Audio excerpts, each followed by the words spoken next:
Hey Geek, so today I want to talk about digital media, specifically how you don't own digital media.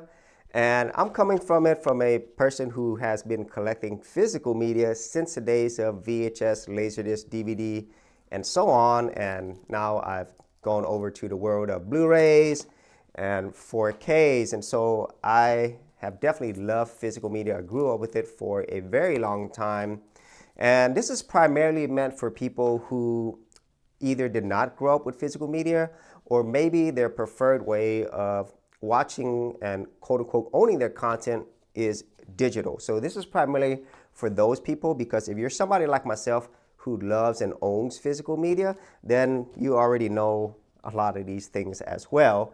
And so why do I have these physical media? Well, it's quite simple. I want to be able to own this and have a lot more freedom to watch this and do with it as I want to versus having it digitally. And the one thing that I do want to make really clear is that when it comes to ownership, even with physical media, you do own the physical media itself, but you do not own the contents of it. You don't own any of the intellectual property, whether it comes to movies, games, audio, so forth. And I think a lot of people know that.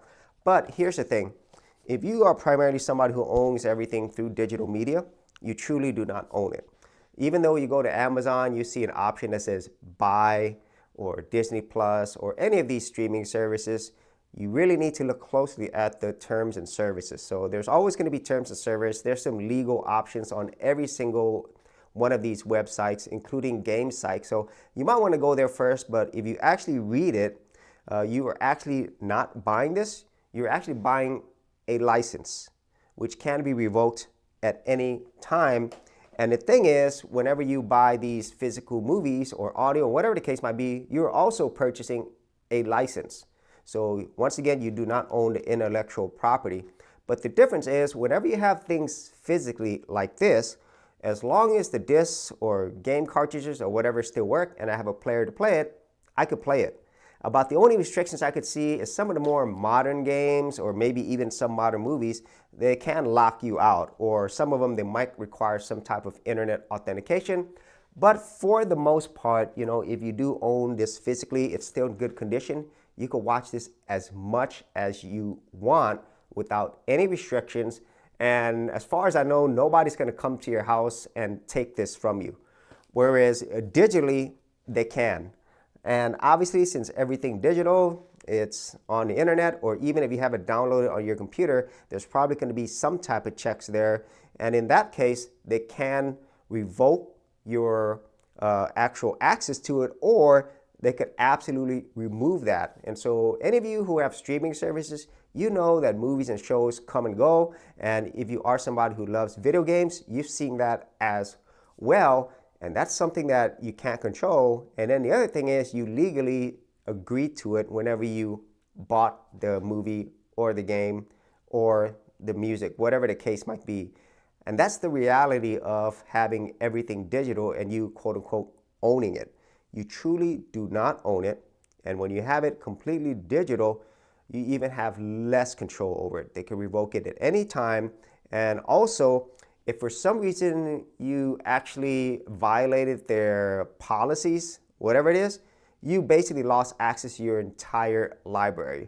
And if you spent hundreds or thousands of dollars on your digital media collection, just know that whatever you invested could be completely taken away from you. Whereas with something like this, unless they're coming to my house, they can't take this away from me. I've already bought it, I purchased it, I own this physical media. And obviously, since you do have this, that doesn't mean you can make copies of it and sell it, at least not legally. I just want to put that out there.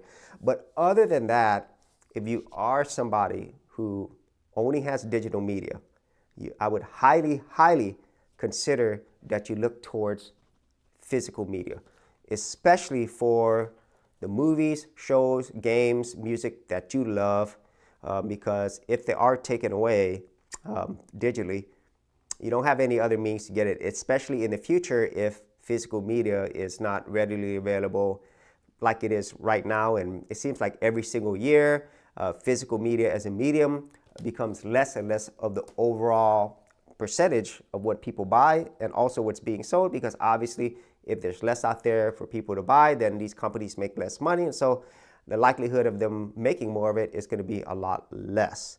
And so those are my thoughts, my discussions today for people who are primarily digital media and they feel like they own it. At the end of the day, you don't. And so you definitely want to not only protect the things that you love, but also the money, investment, and time that you put into it. So if you actually had any thoughts on this, be sure to leave in the comments area below, and I'll see you on another episode.